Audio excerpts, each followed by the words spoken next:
کسی کے ذہن میں کوئی سوال ہو تو کر لیں. ہاں جی. جیسے آج ایک آیت آئی ہے کسی سنی بات کو آگے کر دینا. تو جیسے واٹس ایپ پہ جو آج کل ویڈیوز آتی ہیں، حدیث آتی ہیں اور بھی کچھ آتی ہیں تو آگے فارورڈ کر دیتے ہیں میرا کچھ سوچے سمجھے، تو کس اس میں آئے گا؟ بالکل ٹھیک بات ہے اور ایسا ہی ہو رہا ہے بھائی. اگر آپ کو علم ہے، یہ حدیث آپ کی پڑھی ہوئی ہے، قرآن کی آیتوں کا آپ کو علم ہے، یا آپ نے تحقیق کر لی فوراً قرآن کھول کے، تو پھر تو آپ کو آگے بڑھانے میں کوئی حرج نہیں ہے. ورنہ آپ بالکل اسی آیت کے حوالے سے اللہ کے ہاں جواب دے ہوں گے. یہ جیسے منہ سے بدبو آئے گا تو برش کر لیں روزے میں، ہے بھائی. برش کر لیں منہ سے بدبو آتی ہے. ہاں یار، برش سے بہتر مسواک ہے، کیونکہ برش میں آپ یہ ہے نا جو پیسٹ ہوتا ہے اس میں میٹھا ہوتا ہے. اگر آپ کے حلق کے ہلکا ہو یا کیسا بھی ہو، دیکھو ذرا سی بھی مقدار آپ کے حلق کے اندر چلی گئی نا تو آپ کا روزہ کھل جائے گا. مسواک کی اجازت کیونکہ نبی نے دی، وہ مسواک آپ کر لیا کرو، اس سے بالکل دانت بہت اور خوشبو بھی آتی ہے اور بہت صفائی بہت اچھی ہوتی ہے.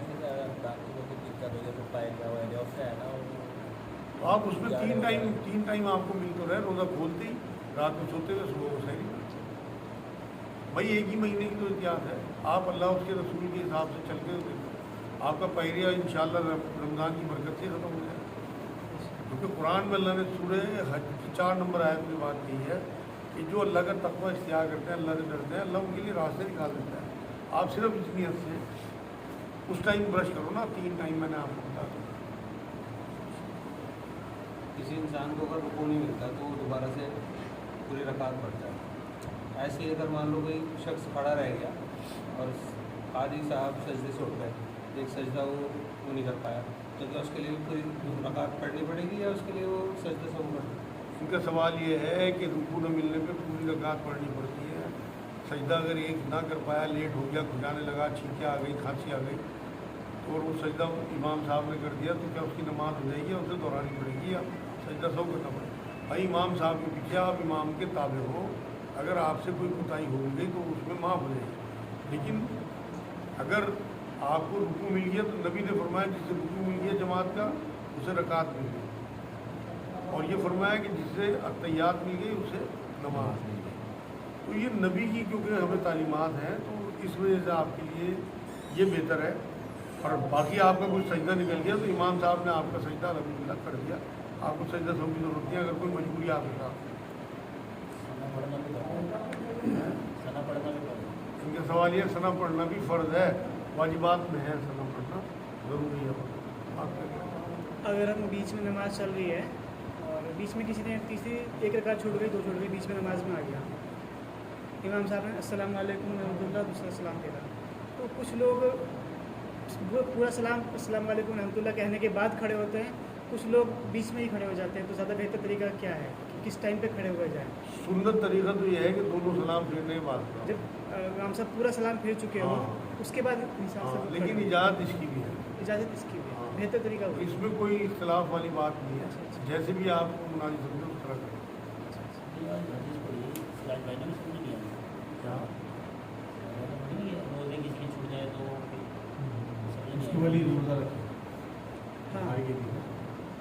کیا ہے کسی کے روزے چھوٹ جائے تو کوئی شخص مر جائے اور اس کے اوپر روزہ واجب تھا، روزہ نہیں فرض تھا، اور اس کے فرض روزے چھوٹ گئے، اس کی وجہ کو رکھنا.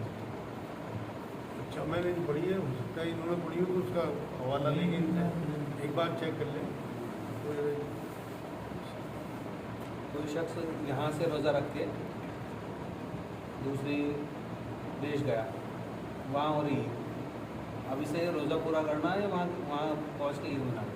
ان کا سوال یہ ہے کہ کوئی آدمی روزہ رکھ کے یہاں سے چلا اور وہاں عید ہو رہی، وہاں روزہ رکھے عید منائے. دیکھو بھائی عید جس علاقے میں آپ اس ٹائم موجود ہے نا، اس علاقے کے حساب سے آپ کو عید منانا سنت ہے. تو آپ کو وہاں روزہ کھولنا ہے، کیونکہ نبی اکرم صلی اللہ علیہ وسلم کی واضح حدیث ہے کہ 2 دن ایسے ہیں جن میں روزہ نہیں رکھنا چاہیے. ان دنوں میں شیطان روزہ رکھتا ہے، عید الفطر اور عید الاضحیٰ. دونوں دن آپ وہاں آپ عید کے دن پہنچے تو آپ روزہ اپنا کھول دو، کیونکہ آپ کو پتہ ہے کہ وہاں عید ہے تو روزہ رکھو ہی نا. اس کی قدر بات دے دو. اگر آپ نے یہاں 28 رکھے اور آپ نے 29 نہیں ہو پا رہے बाद में आप प्रॉपर्टी बेची उसके बयान में आया ये जकात इनका सवाल ये है कि हमने कोई प्रॉपर्टी बेची, उसका बयाना आ गया तो क्या उसमें ज़कात फ़र्ज हो गई? बिल्कुल, अगर आपने उसे बेचने की नीयत से लिया था और आपके कारोबार का हिस्सा नहीं थी वो, अगर आपने बेचने के लिए बिल्कुल उससे ज़कात होगी, क्योंकि आपने लेके डाल रखी थी, उसमें जो भी प्रॉफिट होगा उसमें सब पे ज़कात जाएगी आप। एक सवाल यह है, दोस्त के घर गए बिना इजाज़त उसका फ़ोन यूज़ करना कैसा है? इनका सवाल ये है कि किसी दोस्त के घर बैठे, सामने फ़ोन रखा था, इन्होंने उठा के फ़ोन यूज़ कर लिया, उसकी बिना क्या? भाई नबी अकरम सल्लल्लाहु अलैहि वसल्लम ने आखिरी खुतबे में ये बात फरमाई है, एक जुमला ये कहा है कि अब किसी पे ये बात जायज़ नहीं कि अपने भाई की मर्ज़ी के बिना उससे कोई चीज़ ले। इसलिए मेरे नज़दीक तो बिना इजाज़त आपको यूज़ नहीं करनी चाहिए उसकी कोई चीज़। या फिर आपको उन्होंने, जैसे आप मेहमान पहुँचे, उसने इजाज़त दी आपको, भाई आप हमारे घर की सब चीज़ें यूज़ कर सकते हो, आपका अपना घर है, ये जुमला भी कह दिया आपका अपना घर है, तो फिर आपके लिए कोई बात नहीं। एक और भी बात है, अगर वो आपको पता है कि सखी आदमी है, मैं इसकी कोई चीज़ इस्तेमाल करूँगा तो इससे कोई बुरा नहीं लगेगा, तब भी आप इस्तेमाल कर सकते हो, वो खुश होगा बल्कि आपके इस्तेमाल करने से। आपको पता हो, देखो एक जुमला मैं आज बता दूँ, सखी आदमी आपको खिलाएगा भी, आपके ऊपर खर्च भी करेगा और उसे करके खर्च करके खुश भी होगा। और जो मूजी और कंजूस आदमी होगा, उसने अगर आपको कुछ उसका इस्तेमाल करते हुए देख लिया तो एक तो उसका मुंह बन जाएगा, दूसरा अंदर से बदबू भी निकलेगा।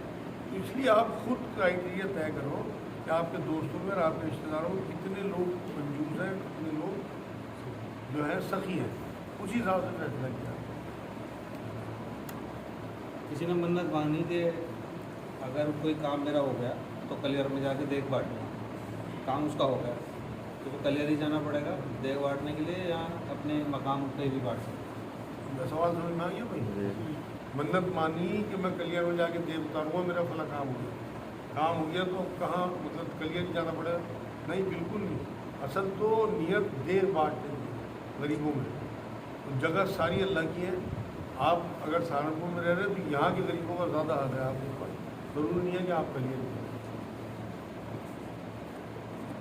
एक सवाल यह, सौतेली माँ ने आकर हमें घर से बाहर कर दिया, जो बेटी साथ लाई उसकी मोहब्बत करती है और सारा माल भी उसी को देने को कहती है।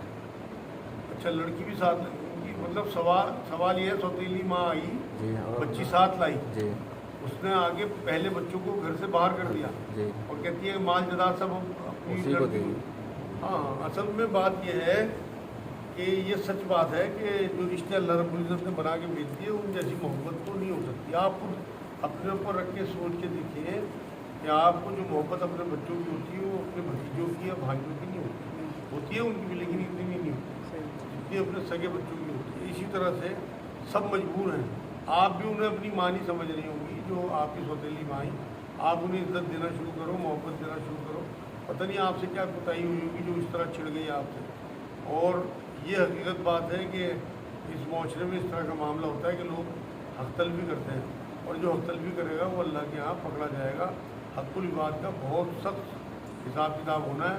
अल्लाह शायद अपने हक़ को माफ़ कर दे। कुरान में उसने कहा कि शिर्क के अलावा तमाम गुनाह में माफ़ कर सकता हूँ, लेकिन ये वो गुनाह हैं जो हम अल्लाह के हक़ में पूरे नहीं कर पाते। जैसे आप कलमे के बाद रोज़ा ना रखें, नमाज ना पढ़ें, ज़कात ना दें या हज ना करें, इन्हें तो अल्लाह माफ़ कर देगा, शायद माफ़ कर दे, उसकी मर्ज़ी के ऊपर है। लेकिन अगर आपने किसी का माल मारा होगा, किसी का हक़ नहीं दिया होगा, अब इनकी माँ तो है नहीं बच्चों की, और वो नई माँ आगे सब चीज़ों पर कब्जा कर ले, एक तो इनके बाप की जिम्मेदारी है कि वो उन्हें जो है समझाए प्यार से, और इनकी भी जिम्मेदारी है बच्चों की कि उसे अपनी माँ की तरह बिल्कुल तो नहीं समझ सकते, लेकिन जितनी भी उसे इज्जत दें और मोहब्बत से कोशिश करें कि वो हक़-तलफ़ी से बचा रहे। असल में तो जालिम को जुल्म से रोकना भी उसका साथ देना है। अगर आप किसी जालिम को उसके जुल्म से रोक रहे हैं तो आप उसका साथ दे रहे हैं कि आखिरत उसकी बच जाएगी।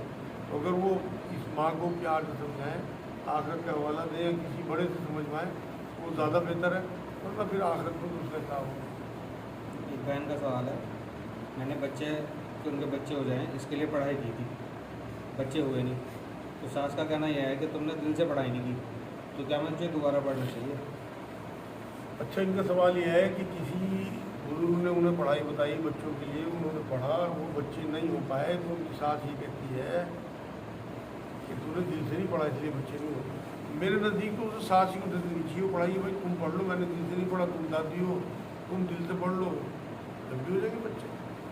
اصل میں کسی پہ الزام لگانا، اچھا ایک بات تو بتاؤ، جو عورت تانے سن رہی ہو، جو عورت بانجھ ہو، جس عورت کے بچے نہ ہو پا رہے ہو، اس سے زیادہ تڑپ کے ساتھ کوئی اور پڑھ لے گا جسے ماں بننا ہو۔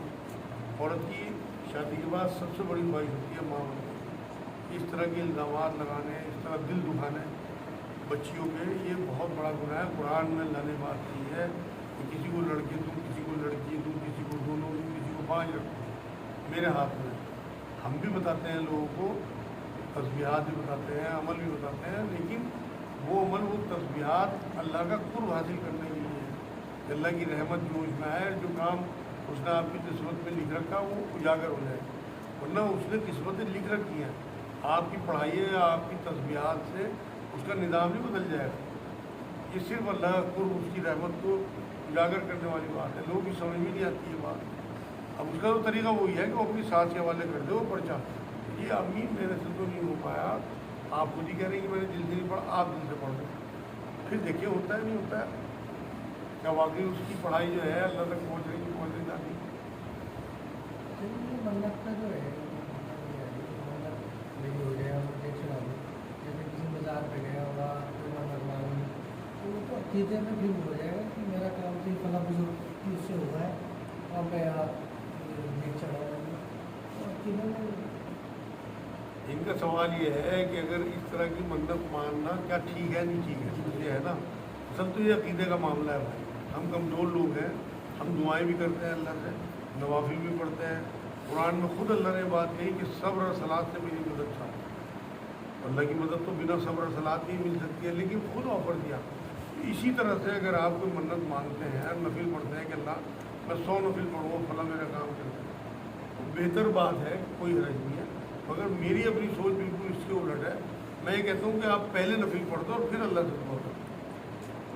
میں منت جو ہے وہ پہلے کہتا ہوں لوگوں سے کہ تم ایک دیر بانٹ دو پہلے، پھر اللہ سے دعا کرو، اللہ میں نے تیرے نام کی دیر بانٹی، تیرے غریب لوگوں کو کھلایا، میرا ایک کام۔ میری منت الٹی ہے جو میں لوگوں کو بتاؤں۔ ایک سوال ہے، کیا غیر مسلم کے ساتھ پارٹنرشپ کر سکتے ہیں؟ ہاں بھائی، ان کا سوال یہ ہے کہ غیر مسلم کے ساتھ پارٹنرشپ کر سکتے ہیں؟ بالکل کر سکتے ہیں۔ جب خیبر کی جنگ نمٹی ہے تو وہاں کی یہودیوں کی زمینیں تھیں، وہ مال غنیمت میں نبی اکرم صلی اللہ علیہ وسلم کے پاس آ گئی، یہ سب رات کو اکٹھے ہو کے آئے، حضور زمینیں تو ہماری نہیں رہی، مگر اگر آپ کہیں تو ہم اس میں بٹائی پہ انہیں جوتتے رہیں، تو جو کچھ بھی اس میں پیداوار ہو اس کا آدھا آپ کو بچاتے رہیں گے۔ مان گیا وہ سب غیر مسلم تھے، تو وہیں سے ثابت ہے اتنی بڑی ہستی سے۔ سوال ہے، کیا لیڈیز ٹیلر کی کمائی جائز ہے؟ اچھا، ان کا سوال یہ ہے کہ کوئی جینٹس لیڈیز کے کپڑے سیتا ہو کیا اس کی کمائی جائز ہے؟ بالکل جائز ہے بھائی، وہ انہیں سروس پرووائڈ کرا رہا ہے، اور اس میں جو قباحت ہے انہیں دور کرنا ہے۔ ایک تو خود ناپنا ہے، اگر اسے مان لو عورتوں کو ہاتھ لگانا پڑ رہا ہے، ناپ لینا پڑ رہا ہے، پھر تو یہ کمائی اس کی ناجائز ہو جائے گی۔ اس لیے دو باتیں ہیں، یا تو وہ ان سے کپڑے منگائے ناپ، ان کپڑوں کے حساب سے ناپ ان کا کاٹے، ادروائز یہ کرے کہ کوئی لڑکی رکھ لے ناپ لینے کے لیے۔ اگر اسے بالکل ہی مان لو اس ٹیپ سے ناپ لینا ہے، کوئی لیڈی جو ہے وہ اپنے یہاں جاب پہ رکھ لے، وہ ناپ لے عورتوں کے، اور اسی حساب سے کپڑے سیکھے جائیں، بالکل جائز کپڑے۔ باقی بات ہے یار، نام لہرا مجھے سے اپنے بدن میں چھپا رہی، اور کس طرح کے ابھار ہوئے ہوتے ہیں، کتنی مطلب بے پردگی ہوتی ہے، آپ تصور نہیں کر سکتے۔ دیکھا کرو نا، ویڈیو آتی ہیں، لوگ اس میں بھی ایکسپلائٹ کرتے ہیں عورتوں کو، بچیوں کو، ویڈیو آتی ہے واٹس ایپ پہ اس طرح کی۔ بخاری پہلی بھی حدیث ہے، کا کام نیت پہ، اس کی نیت اس طرح کی ہے، اس کی نیت اپنے کاروبار اس کی صحیح ہے، مطلب جیسے ان کا سوال یہ ہے کہ بخاری میں پہلی حدیث ہے تمام اعمال کا دارومدار نیت ہے، تو اس کی تو نیت یہ نہیں ہے کہ میں عورتوں کو چھوڑوں، کیا اس کی کمائی پھر جائز ہوگی؟ کیسے جائز ہو جائے گی میرے بھائی؟ اصل تو چیز شریعت ہے۔ اب کوئی یوں کہ جی میری تو نیت نہیں ہے شراب پینے کی، میں تو پانی سمجھ کے پی رہا ہوں، وہ نیت اس کی وہ نہیں ہے، لیکن کام تو شریعت کے خلاف کر رہا ہوں۔ नबी ने तो मना फरमाया। नबी का खुद आप रवैया देखो ना कि बैठ भी लेते थे औरतों से तो ये तो कपड़ा पकड़ा देते थे, एक सिरा खुद पकड़ लिया, एक औरत को पकड़ा दिया, पानी का कोई बड़ा था बर्तन, एक अपना हाथ डाल दिया, उसका भी हाथ डल गया, इस तरह बैठ लेते थे औरतों से। ये तो हुजूर ने कभी हाथ मिलाया हो, किसी औरत का हाथ पकड़ा हो, तो हम भी करते भाई ये काम। हमारे यहाँ औरतें आती हैं माशाल्लाह, मतलब सैकड़ों की तादाद में रोज़ बच्ची है, कभी हम किसी को हाथ नहीं लगाते अल्हम्दुलिल्लाह, कभी किसी को हाथ रख के दम नहीं करते, डंडी रखी हुई है उससे दम करते। एक बहन का सवाल है, उसका शौहर उसके माँ बाप भाई बहन से मिलने नहीं देता तो क्या करें? उनका सवाल ये है कि कोई शौहर अगर माँ बाप बहन भाई से मिलने न दे तो औरत क्या करे? भाई हुक्म तो यही है कि वो ना मिले उनसे, मगर पहले मालूम तो करे ना कि शौहर किस वजह से मना करता है। उनके अकीदे ख़राब हैं, वो शिर्क में मुलविस हैं, या उनके यहाँ कोई हराम काम ऐसा हो रहा कि उन्होंने चकला वकला चलाया हो या सट्टे का काम हो उनका, वो नहीं चाहता कि मेरे बच्चे वहाँ जाएँ, उनके पेट में आग भरी जाए। ये तो सिचुएशन के ऊपर है, लेकिन हुक्म औरत को यही है कि वो अपने खामिन का कहना माने। मैं एक बात सुनाता हूँ आपको। नबी अकरम सल्लल्लाहु अलैहि वसल्लम के ज़माने में एक औरत हुजूर के पास आई कि मेरा शौहर मुझे अपने वालिद के पास जाने नहीं देता जब तक बहुत बीमार है। हुजूर ने कहा नहीं जाना, तुझे अपने शौहर की ही बात मानी। 3 दिन बाद फिर आई कि उनकी हालत बहुत ज़्यादा ख़राब है, लेकिन ये फिर भी नहीं जाना। हुजूर ने नहीं जाना। फिर अगले दिन आई, हुजूर अब तो बिल्कुल मरने हालो है, मेरी माँ बार बार मुझे कासिम भेज के बुलवा रही, मैं क्या करूँ, किस तरह से करूँ, उधर बाप मरने को पड़ा, इधर शौहर। कहने नहीं जाना, शौहर का हुक्म मानो। अगर वो तेरे साथ जुल्म कर रहा है तो अल्लाह के आप नाम होते हैं, तुझे शौहर का ताबेदार होना है। फिर अगले दिन आई, हुजूर मेरा बाप मर गया, हुजूर वो भी नहीं जाने, कहने नहीं जाना, तुझे इसका बदला आखिर में मिल जाएगा।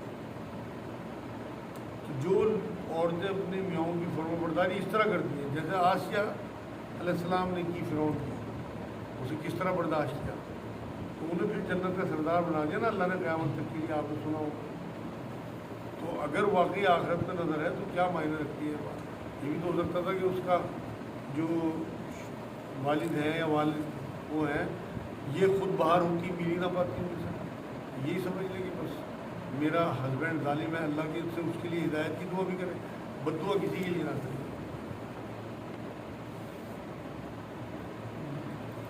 एक सवाल है, आजकल मौलाना हजरात रसीद लेकर आते हैं, चंदा लेने से दे या न दे बुरा मानते हैं और छोड़कर चले जाते हैं, और जो कम दे दो।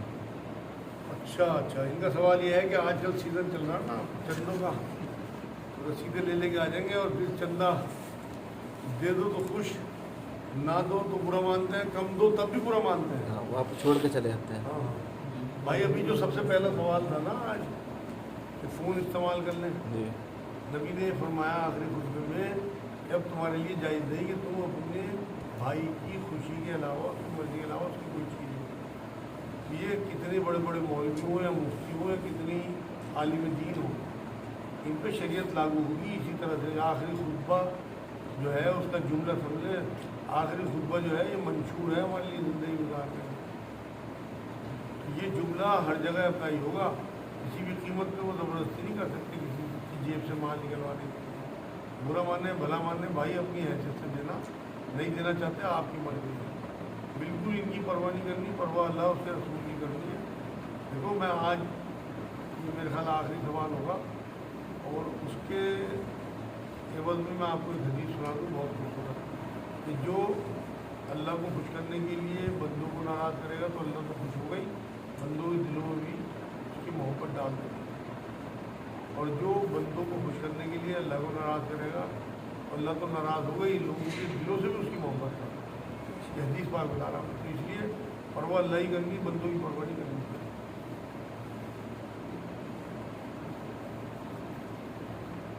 बच्चे और किसी ने कोई बात नहीं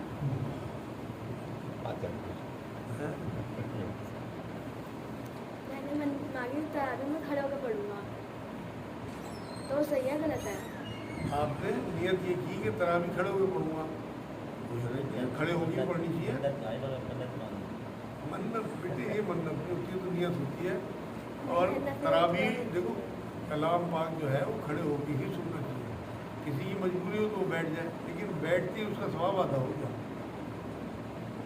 क़याम में खड़े होके कलाम पाक सुनने की सादत आपको सबसे ज़्यादा रमज़ान में मिलती है कि आप पूरा कलाम खड़े होकर सुन रहे हैं। ये बहुत सादत की बात है। तो कोशिश ये करो मैक्सिमम जितना भी खड़े होकर सुन सको बेहतर है। लेकिन अगर किसी की तकलीफ़ है, कोई ज़ईफ़ है, कोई बूढ़ा बीमार है, वो बैठ के भी सुने, कम से कम ये है कि उसे सवाब आधा मिलेगा, लेकिन मिल जाए। सर हमने किसी गरीब गरीब को किसी ने हमारे को उधार कर दिया उधार के नाम पे, वो तो हम दुकान में लगा सकते हैं। इनका सवाल ये है कि किसी ने हमसे उधार पैसे लिए और अब वो नहीं दे रहा, तो क्या हम उसे ज़कात में लगा दें?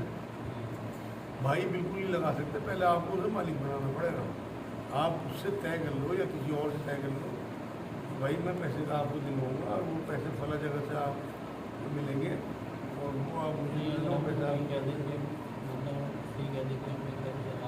इस तरह ट्रांसफर नहीं कर सकते हैं।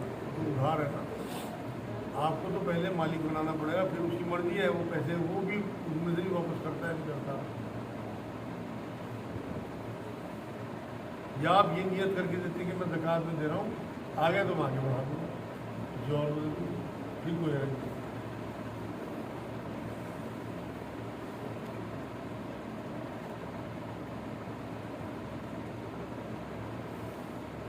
बच्ची मेरे ख्याल में आज के लिए इतनी, कल इंशाअल्लाह